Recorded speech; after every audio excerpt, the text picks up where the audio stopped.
Welcome to week 5 problems. Let us begin with a quote by Richard Feynman. Once I get a puzzle, I can't get off.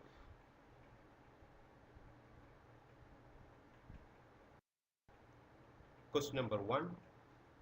The Hamiltonian for a spin half particle at rest is given by h is equal to E0 into sigma z plus alpha sigma x, where sigma z and sigma x are Pauli's spin metrics and E0 and alpha are constants. The eigenvalue of this Hamiltonian are. So this is a very popular question in the sense that we should know Pauli's spin metrics sigma x, sigma y and sigma z. Sigma x is 0, 1, 1, 0, sigma z is 1, 0, 0, minus 1, and h is equal to E0 into sigma z plus alpha sigma x. Substituting, we get h is equal to E0 into 1 alpha minus 1. Now to find the eigenvalue, we use h minus lambda I equal to 0. We get the values for lambda as plus or minus root of 1 plus alpha square. So the eigenvalue for h are plus or minus E0 into root of 1 plus alpha square. Question number 2. This is a question related to the discussion to be made in Clebsch-Gordon coefficients. The wave function of a quantum mechanical particle is given by psi of x equal to 3 by 5 phi 1 plus 4 by 5 phi 2, where phi 1 and phi 2 are eigenfunctions with corresponding eigenvalue minus 1 electron volt and minus 2 electron volt respectively. The energy of the particle in the state psi is. So we are given psi. It is very clear that the function is normalized. You see that 3 by 5 square plus 4 by 5 square, it actually coincides with 1. So there is no need for normalizing this wave function. If the function is not normalized, then you have to normalize the function before calculating the Clebsch-Gordon coefficients. So E is equal to, expectation value of E equal to, we will get Cn mod square En. So just substitute the values for corresponding Cn and En.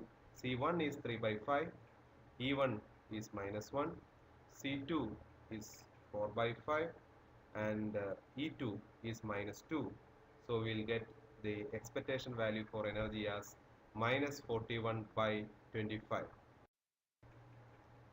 Coming to question number 3, again I have concentrated questions from quantum mechanics.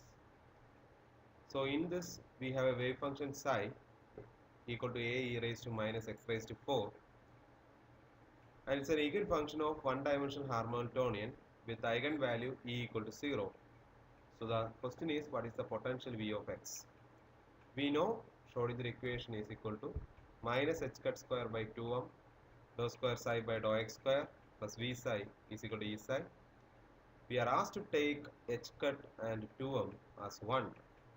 So we will get minus d square by dx square of a e raised to minus x raised to 4 plus v into a e raised to minus x raised to 4 is equal to 0.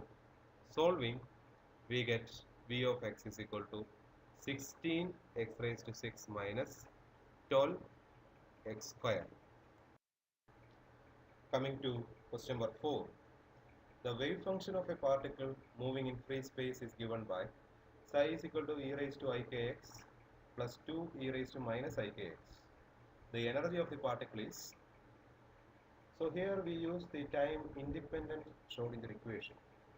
Minus h cut square by 2m d square psi by dx square plus v psi is equal to e psi.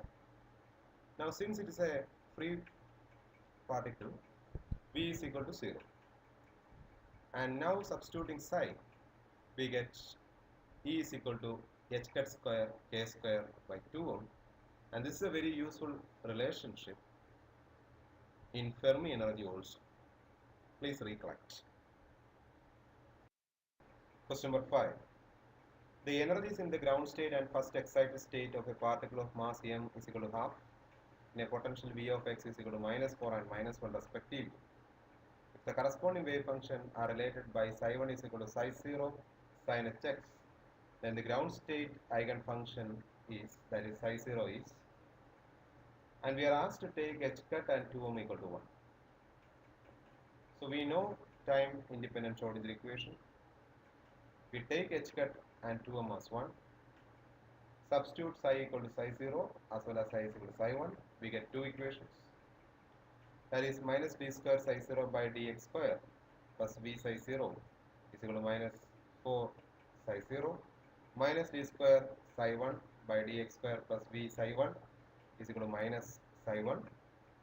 Given that psi 1 is equal to psi 0 sin hx, substitute that value for psi 1, differentiating 2 times, cancelling the same terms like psi 0 sin hx on both sides, we get psi v psi 0 equal to d square psi 0 by dx square plus 2 cot h x d psi 0 by dx.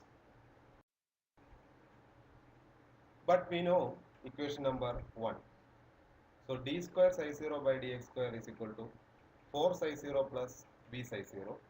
Substituting that value, we get 4 psi 0 plus 2 cot h x d psi 0 by dx is equal to 0. Rearranging and integrating, we get natural logarithm psi 0 is equal to minus 2 logarithm cos h x. Rearranging, we get psi 0 equal to sec h square x. So in order to do this problem, try to learn the hyperbolic trigonometric functions, its derivatives, etc., so that the derivation is smoother for you. Question number 6. The wave function of a particle moving in 1D time independent potential v of x is given by psi is equal to e raised to iax plus b, where a and b are constant. Then v of x is of the form. So here again we apply the Schrodinger equation. Minus h cut square by 2m d square psi by dx square plus v psi equal to e psi. Substitute the value for psi, that is psi is equal to e raised to I ax plus b, and solving we get h cut square a square by 2m plus v equal to e. So v is equal to e minus h cut square a square by 2m. So it is very clear that v of x should be a constant and it is independent of x. But again, in a particle in one-dimensional box, we know E is equal to h cut square a square by 2m, so v should be equal to 0. So these are the inference which we can draw from this equation. Question number 7. The wave function of a particle is given by psi is equal to 1 by root 2 phi 0 plus I phi 1, where phi 0 and phi 1 are eigenstates with energy E0 and E1 corresponding to the ground state and first excited state respectively. The expectation value of Hamiltonian is, so this is a question which we have discussed earlier, but it's very similar in the nature, but here the case is that the psi is not normalized. Here the psi is given as 1 by root 2 psi 0 plus I psi 1. So we have to check for normalization. The normalization condition according to Dirac's notation is psi equal to 1. So if we check that, we get that psi is equal to 3 by 2. So a normalization constant C yields an answer C is equal to root 2 by 3, as you can see in the slide. So substituting this normalization constant to the wave function, the new wave function psi n, that means normalized wave function, is root 2 by 3 psi. So it is 1 by root 3 phi 0 plus root 2 by 3 I phi 1. Now to find energy, we use the Clebsch-Gordan coefficient formula sigma n psi Cn square En. So substituting that, we will get 1 by 3 E0 plus 2 by 3 E1. Question number 8. A spin half particle is in a superposition state of 1 by root 2 spin up and 1 by root 2 spin down. What is the expectation value of the operator A equal to sigma z plus 2 sigma x? So we have to refer Cody's spin matrices sigma x, sigma y and sigma z. Calculate A according to the formula sigma z plus 2 sigma x. So you will get A equal to 1 to 2 minus 1. Now we have also learned spinors, spin vectors while learning angular momentum in quantum mechanics. The spin vectors can be represented as 1, 0 and 0, 1. So substituting those values, we get psi equal to 1 by root 2, 1 by root 2. So expectation value of A equal to psi A psi. Calculating, we will get expectation value of A equal to 2. Question number 9. Evaluate integral minus infinity to plus infinity x sin x by x square plus a square dx using residue theorem. For that, let us find integral over the contour z sin z by z square plus a square dz, where the contour is a semicircle as discussed in the class. So we will find the poles as z is equal to plus or minus ia, and z is equal to ia lies inside the contour because we are considering a semicircle, and that too the upper semicircle. So residue at z is equal to ia, we will get it as limit z tends to ia, z minus ia into z sin z by z minus ia into z plus ia. So an easier method is we take sin z as imaginary part of e raised to iz. So computing, we get residue as imaginary part of e raised to minus a by 2. Now substituting this value according to the residue theorem, we get 2 pi I into imaginary part of e raised to minus a by 2. So completing, we will get pi e raised to minus a. So by residue theorem, integral minus infinity to plus infinity x sin x dx by x square by plus a square is equal to pi e raised to minus a. Question number 10. Find the Fourier transform of Dirac delta function. So the definition for Dirac delta function is delta of t can have two values, 1 or 0, 1 when t is equal to 0 and 0 elsewhere.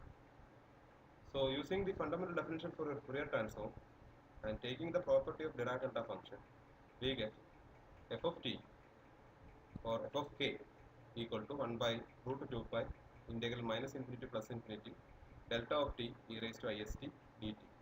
So that is equal to 1 by root 2 pi e raised to is into 0. So you get 1 by root 2 pi.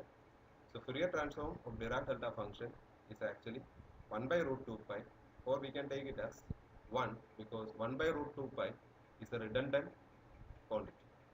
So please refer to the class on Fourier transform. So to end with, let us take the quote by Richard Feynman.